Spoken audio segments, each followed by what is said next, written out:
it is inevitable that somewhere during our life, we're going to hear these 4 words ringing from inside our heads. I'm not good enough. And those words are going to limit you from grabbing a hold of an opportunity that could really, truly change your life. I'm going to give you today my top 5 steps to help you to overcome that very story, because that's what it is. It's just a story. Let's go. Welcome to Phoenix Rising, a superior podcast for all of your transformative tools for personal and spiritual growth. Let's go get that nugget. Hey guys, it's Jen Mack, Lady of the Mind. Welcome to today's episode where I hope I am finding you feeling worthy of everything life has to offer you. We grew up listening to stories. Our grandparents, our parents, maybe our favorite aunt reading us a bedtime story of some hero who goes on a quest and slays the dragon and saves the princess and rescues the whole village from their demise. And everyone lives, what's that? Happily ever after? Yeah. So we grow up thinking that. We grow up believing in these happily ever afters. And the reason is because we want to. We want to believe that there's a happy ending to our life, to our story, to this one section, this one chapter of our life. When really, it's this ongoing journey. If you take your life right now and you look back over time and you think, man, I survived grade school. Oh, I survived high school. Oh my gosh, what a journey college was. Oh, now I'm married. Oh, look at, now I have kids. Oh, geez, those kids are still in my house. Man, look at all this stuff, the summer break where they don't have school and they're like under your feet all day long. And you're like their Uber driver for the ones who are social. And you get through these chapters of life and you're like, wait a minute. Where's my happy ending? Like, when does that happen? But instead we go from one book to the next, to the next, to the next, to the next. And maybe you get some happy endings kind of along the way. You know, maybe you got through college and you got really good grades and maybe you got a really good job offer and you're making really good money and you really love your career until you don't. Or you know, after college, you marry your college sweetheart and you're just in love and he's so amazing or she's so amazing until they're not. And you change and they change and things change and you're like, what the flip? Where's my happy ending? Well, life is a journey and there's happiness sprinkled throughout, right? It's like a donut with sprinkles. It's like a donut isn't a donut unless it has sprinkles. And that's kind of life. It's got sprinkles of happiness. But here's the thing. Most of those sprinkles have their own story attached to it, where there is a belief, an underlying belief that gives that sprinkle its own perfect identity. That blue one that's different from that pink one that's different from that yellow one. And this is a terrible analogy, but each of those gives us our whole big image of what life is like. There's a part of your life that's working really, really well, and then there's a part of your life that isn't. But let me ask you this. Take that part of your life, no matter what part, whatever, stand back and look at your life right now and go, okay, what is working really well that I wouldn't change? I have a really nice house, or I can pay my bills really easily. I don't really like my career, but money is really good. Or my marriage is really good, or my relationship with my kids is amazing. Take that part, that piece, that segment of your life that's working really well, and ask yourself this. How do I talk about that part that's working really, really well? What words do I use? How do I describe that to other people? Do I even talk about it? But if you did, what words would you use when you talk about it? And I say, okay, now let's go back and look at that part of your life that isn't working so well. What words do you use when you talk about that part? And let me ask you this. Which one do you talk about the most? Do you talk about how great your health is when someone is coming up in front of you and going, oh, my this hurts, my that hurts, I'm taking this medication, I had to switch to this medication, and this doctor's an idiot, so I went and saw this doctor. You don't then go, gosh, I feel amazing. My blood pressure is fantastic. My body feels great. I ran 10 miles this morning, all before the kids got out of bed. You don't do that, right? You then jump in the bandwagon with them and talk about your something that isn't working. So isn't it interesting? We tell stories. Everything that we tell is a story. All of the words that come out of our mouths are stories. We're continuing throughout our life to write our own book, if you will. We're telling our own stories over and over and over again to different people, to whoever will listen. I get off the phone with my dad that I've just talked about the summer break and the kids' schedule, and it's so crazy and so chaotic, and I'm trying to start my business and run and oh my gosh and all this stuff. And then I hang up with dad and I get on the phone with mom. And what do I say? Oh, my kids and the schedule and the summer and the break and the holy moly, my business and blah, blah, blah. I say the same thing. Well, here's the thing. So if everything that you're saying is a story, then can we change what we say? Can we turn the next chapter and change the direction of the story? Yeah. So my top 5 steps, and they don't have to be in order. They're mostly like my top 5, I like to call them power tools, things that work really well. Because if I'm an actor or a character in my own story, and then there's the spiritual version of me that is living within this character that is telling that story, and I go, oh, you know what? I think I want to rewrite this character. I want to change the course of her life right now in this moment. I want her, instead of continuing to drive south on this road, I want her to take a left. And I want her to tell a new story and get a new view and new experience and new opportunities. So let's do that. So the very first thing is to have an awareness, to have an understanding that what you're telling, that the words that come out of your mouth is a story about your life. And then to step fully into understanding and embracing the empowerment of, oh yeah, by the way, I could change the words. I could talk about something else. I could stop telling that story and I could tell something new. So when you have something in your life that isn't working, whether you are a stressed out woman or you're a stressed out man, I have some men listening to my podcast, but you're stressed out about this one particular area in your life, I challenge you. And I know this is going to be really hard if you've been dealing with it for a long time, but the reason you're dealing with it for a long time is because you keep telling that story. You keep us living in that same chapter of your book. So you notice there's different chapters of the book, right? And so you get through chapter 5, chapter 6 is a new perspective. It's something different. There's kind of a break in the story from chapter 5 before we move on to chapter 6. So I like to look at my life like that. I like to look at my life and say, not only am I the director of my movie, but I'm also the author of my book. So I use my journals a lot for rewriting words, rewriting the narrative of my life. I know I'm kind of belaboring this, but I want you to fully understand that you don't have to talk about your pain, whatever your pain is. I'm going to use the word pain throughout today's episode just to talk. It doesn't mean physical pain, but your emotional pain, your complaint in life. So you don't have to talk about it. You could talk about something else.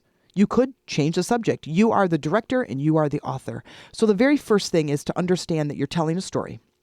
The second thing is to be in the space to change, to be, I want to say like be empowered to and aware and awake that I can change my story. I don't have to talk about that thing. And when you're in that space and you have that awareness, that's called the waking up process.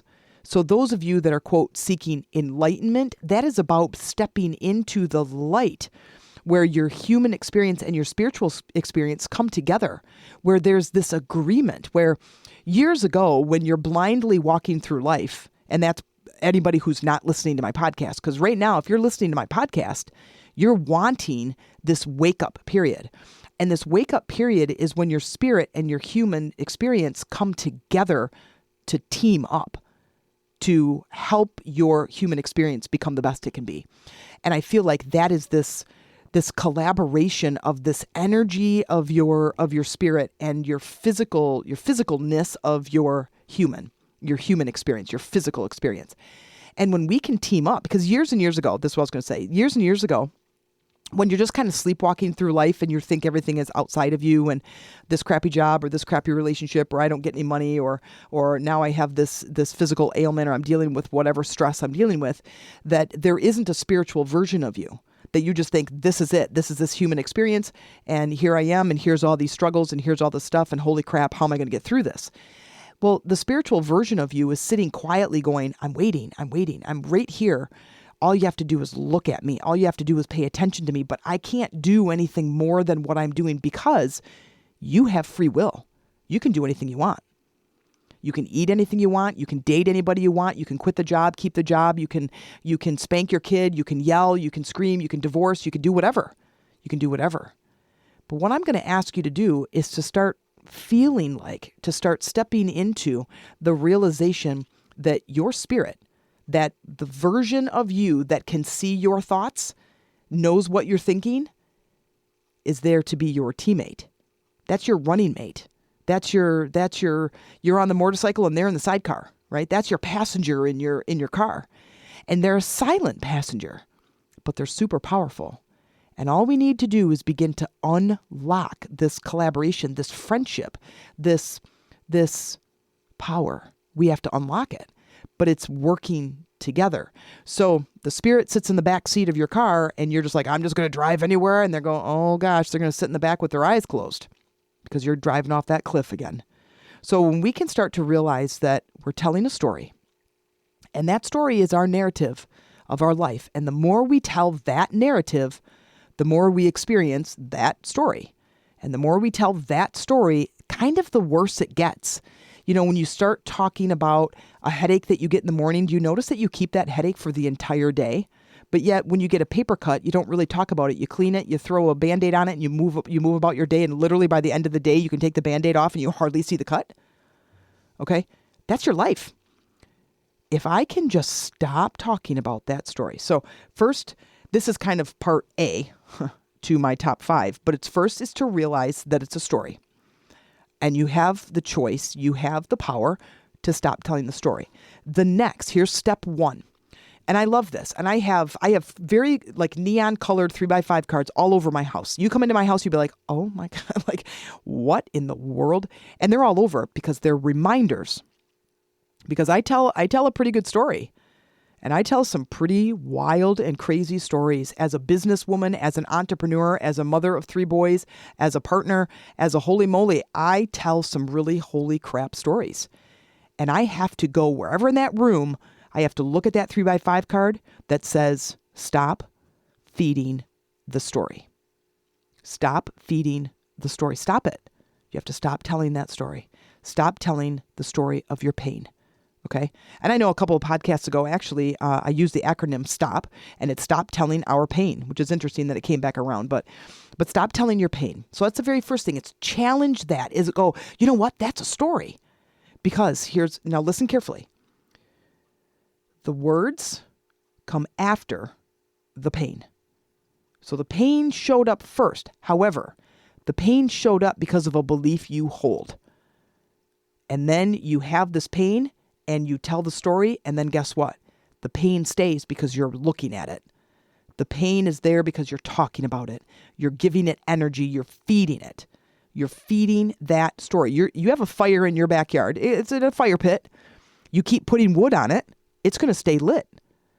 And somebody goes, okay, listen, you need to put that fire out. And you're like, okay. And you keep throwing logs on the fire. And they're like, dude, you have to put the fire out. Okay. And you're continuing to put wood on there. That's the same thing. So keep that in mind. The first one, challenge it that it's a story. Now, this is where my power lies. This is my expertise. This is the work that I do, and I do it all the time because they just keep surfacing. These beliefs come in from all these different areas, and I'm like, what are you doing? Like, that is not, that I can't believe that story. And the story is something like, I'm not good enough. You know, I've been trying to work on an online program for my audience, for my clients, for people who want to become my clients. And I want to come up with this membership program for, you know, my website and teach meditation and about the chakras and energy work and stuff, you know, all the different topics that I talk about in my podcast. And man, do I waffle around with the price of that. And it keeps coming back to me that just keeps saying something like, I'm not good enough. My stuff's not good enough. My products aren't good enough. But yet I meet one person, they're like, oh my God, I listened to your podcast and you have changed my life. And I'm like, wow, Really? Oh my gosh, I listened to 197 and 346 and 412, and I just love those podcasts. Now, I don't know which podcasts those are particularly, and that was an example, but they do tell me that. And then I think, maybe I am good enough. Okay, well, here's the thing. What do you need in order to feel good enough? Do you need to have an A+? Do you need to get 100%? Do you need to be happy? Do you need people to tell you? Do you need validation from out there? Here's the thing. When you feel good enough in here, the out there doesn't matter. It doesn't matter what people say. It just matters what you think. And then when you feel good enough, opportunities start showing up out there. I remember I had a job a long time ago. I was working at a pizza parlor, and I really enjoyed it. I really loved it. I loved the hours. I loved the pizza. I just loved the whole thing. I loved the whole experience, making pizza, cooking them, cutting them. I loved that whole thing. Literally, I was there for a week, and I'm just, man, I really like this job. I really, really like it. Never once did I not feel like I was good enough, and I made a couple mistakes, on pizzas or whatever. And shortly I walk in for a shift, and the manager's office was right there. We had to walk by his office, and when we were coming in, and he's like, "Hey, Jen, come in here for a minute." I'm like, "Okay." And he goes, "So I want to talk to you about something." I'm like, "Oh man." And he's just like, he goes, "I really noticed that you really take a lot of pride in your work. Like, you're really good at what you do." I said, "Dude, I'm just making pizza." And he's like, "I know." He goes, "But you clean up and you do other things. Like, you really keep the whole kitchen clean. And I notice that you're like doing things that need to be done without being told." I said, "Well, yeah." I said, "The napkins need to be filled, or the pans need to be cleaned, or whatever the thing was." And he goes, "I want to make you a manager." I'm like, "Oh, what now? Really? Like, why? Like, I haven't been here that long." He goes, "I just really noticed how good you are, and I want to make you a manager." And right then and there, I don't know, I got a $2 an hour raise, and I, got a few more hours, and I was like a shift manager. So anytime I came in, I was kind of in charge of, the other staff and whatever. And it was fun, and I loved it. But it was interesting because I take that same experience and I go, okay, well, what was the difference? Well, because I walked in there feeling like I was good enough. When I feel like I'm good enough, then what comes right behind there is confidence. And when you have confidence, the world is putty in your hands. And when you have confidence, it is like the world is yours for the taking. You can do what you want. You can create the life that you want to live, but understand that self-worth is just a story. And understand that your emotional state comes after your words and thoughts. It comes after. So if I want to feel more confident, well, then I need to use more confident words. I need to change the story, and I need to build up my character. And when I build up my character, then I'm going to show myself as someone who's confident. I'm a confident woman. I'm a confident businesswoman. I'm a confident entrepreneur. I'm a confident mom. I'm a confident teacher. And when I do that, then opportunities come my way, and I get to embrace those opportunities. I get to step fully into a newer, better, wonderful version of myself. So the next one. So after you challenge the story, it's stop telling that old story. Stop telling the old story. The next one is release that belief. Now that is my coaching program is right there as I help my clients release limiting beliefs. If I believe for a second that I'm not good enough, that energy goes out and it shows those people who's confident and who's not. So take a line of five women standing in front of you. And one woman is really put together. She's got beautiful hair, makeup. She's got a dress on. She looks great. Her whole outfit, everything about her is put together. And she's standing upright with her shoulders back and her head up. And she just is looking you in the eye, but she's not over, right? She just has this demeanor about her. The woman next to her kind of has baggy clothes on. Her head is down. She's not making eye contact. Her toes are kind of pointed towards each other. Her shoulders are rounded forward. And then all the other girls are just kind of like just there. Okay, if I'm going to hire somebody, let's say, here's an opportunity. Now, it depends on what I'm hiring them for. But if I'm going to hire somebody, which one of those girls looks like the one that I would hire? Looks like the somebody that I would... If I'm going to hire, let's say a manager. Which one would you hire? You're going to hire the one that is put together that looks like they are confident. They are decisive. They don't need to be micromanaged. They don't need to be taught anything. The girl next to, who's got her shoulders, her hair's in her face, she's got baggy clothes on, and she's just kind of rolled forward, she doesn't have that same confidence. Now, between you and I might hire her because I'm going to train her. I'm going to teach her how to step into her own. But if I wanted to hire like an office manager, that I can just get in that position that someone is going to be decisive and confident, I'm going to hire the woman that's in the dress, just simply because the way she's standing. Now, check this out. If you are somebody who does not have a lot of confidence, here's my thought. Try the physiology on. Stand up, put your shoulders back, raise your head, look out into the world. Don't look at your feet.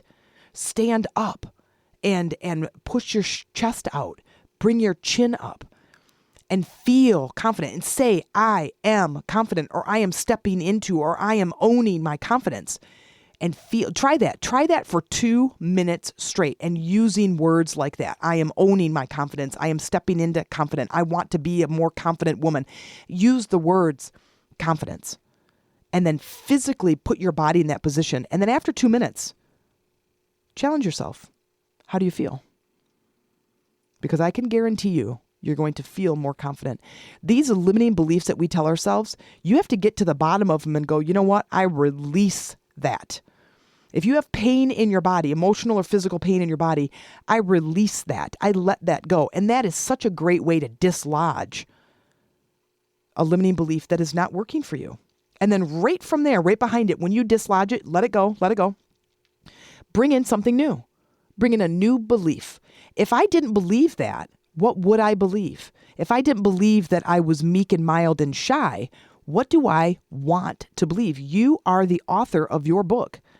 What do you want to believe? And it doesn't matter what you've been doing for 20 years or 30 years or 60 years.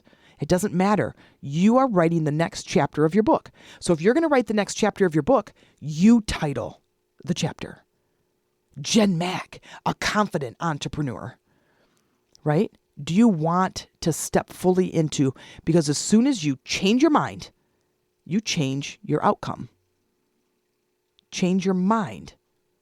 I change my outcome, but I have to think differently. I have to tell a new narrative. I have to use different words. You can release physical pain in your body all day long. I get a headache. I don't have time for a headache. I got way too much stuff going on. I do stop 5 minutes. I go inward, and this will, goes right into my number 4, and I'm going to refresh these for you so you understand what I'm saying or what steps I'm on. But as I go into that headache and I go, thank you for bringing me into this moment for me to get quiet and to connect with you. But I release you, headache. I release you, and I focus and I just picture that headache draining out of my head. And within that 5 minutes, that headache is gone. Now, somebody else would be like, well, what do you mean? You just get rid of a headache in just a couple minutes? Because I can release it. I'm going to tell a new story. This is super, super powerful. And if you're a podcast member, the next episode, we're going to dive deep into taking that belief, running through these same tools with your journal, and we're going to walk through this whole process. So if you're not a member, become a member. It's $5 a month, and I take you in as if you are a student sitting right here in front of me at your desk with your journal, and I'm going to walk you through this whole process. So consider that. Okay. Now, here's the steps again before I get to step 4. I want to clear up step 4, but the first one is to challenge the story. So stop telling the old pain, or stop telling your pain. Release the limiting belief, install a new belief, and then step 4 is basically connect with that pain. So this is about beginning and connecting with you and your spirit. This is about becoming a teammate, becoming collaborative with your spirit, working together to create the life that you want to live. It's about working together. I love it. It's like this collaboration between me and my higher self, becoming a team, becoming best friends and working together. So that's a part about building your meditation practice. Now I have lots of videos or lots of podcast episodes about building your practice, but it is really, really done so well for me in merging my spiritual being and my human existence, my human experience, or my physical being with my spiritual being, merging them together to be teammates. Now, sometimes my human existence just goes, I'm going to go over here and sleepwalk. And it's okay. You can do that. I mean, that's part of the human experience. But then I come back. And I go, okay, sorry, I left you at the bus station. Here I am. Can you get back in the car? It's about coming back. It's like coming back home, because the spiritual being, though I'm the driver as my human experience, the spiritual being is my powerful passenger, the one who knows where I am and where the stuff is that I want in my life. And they are literally your backseat driver. They will let you go anywhere you want to go. But if you want to get there faster, you want to get to your whatever it is that you want in your life, you got to attach. You got to become friends. You got to become friends with the deeper version of you. So that's about beginning your meditation practice. And the last one, I have found this to be super, super helpful. And it is about being encouraging to yourself. Now, this can go hand in hand with being compassionate and trying to really fully understand the mistakes that you're going to make. You're human. And it's a journey. There's going to be bumps and bruises in the road. That's what life is. And then learning from that. And then there's just new bumps and bruises. There's new obstacles, new challenges. But that's about us becoming a better version of ourselves to handle those next upcoming challenges. I always attribute it and coin it to be like, or parallel it to like a video game. You play level 1 and then you play level 2 and you play level 3. You never go back to level 1. And you play level 1 until you learn the skills and talents that you need to overcome whatever the challenge is for level 1. Now you're on level 47. And you don't ever go back to level 14 and play. Most likely. You already have the skill and you just keep moving on. Life is like that. The last one, man, it's just about being encouraging. And I say to myself all the time, we're going to do this together. And that's me and my higher self. We're going to do this together because I want to win at life. I want to win. I'm very competitive in nature. I'm not competitive with nature. I am competitive in nature. And so I use that to my benefit. I do knock myself down often. I'm like, oh man, that was so stupid. I can't believe I did that or whatever I did. And I have to pick myself back up because there is nothing else. I am meant to do this. I am meant to share my gifts and talents with the world. And so are you. You're here for a purpose. You are here for a reason. And as we move along this journey that we call life, you are here to get better and better and better and become the better version of yourself as you go along. That's life. And we are always going on this journey. Even I think until you are not on this planet anymore, you're just going to join another journey. I mean, I don't know for 1,000%. It's just a belief system, but let's be encouraging. Let's be our best, biggest cheerleader, using words like, you can do it. You're going to get it. You're going to figure it out. And using words like, we're going to figure this out. It's going to be okay. All of those are going to help you to feel better. So just to recap again, fully first understand that this is a story.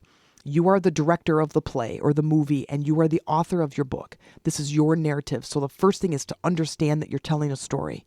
And if there's something in your life that just isn't freaking working, stop telling that story and start telling something else. So the first is to stop telling our pain. Stop telling our pain and start telling a new story.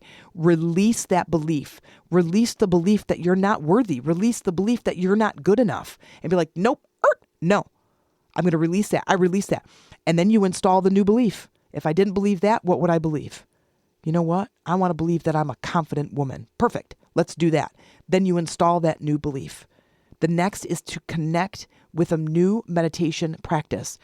Understanding that your spiritual being is there and is there for you, is there to support you and to lead you and guide you.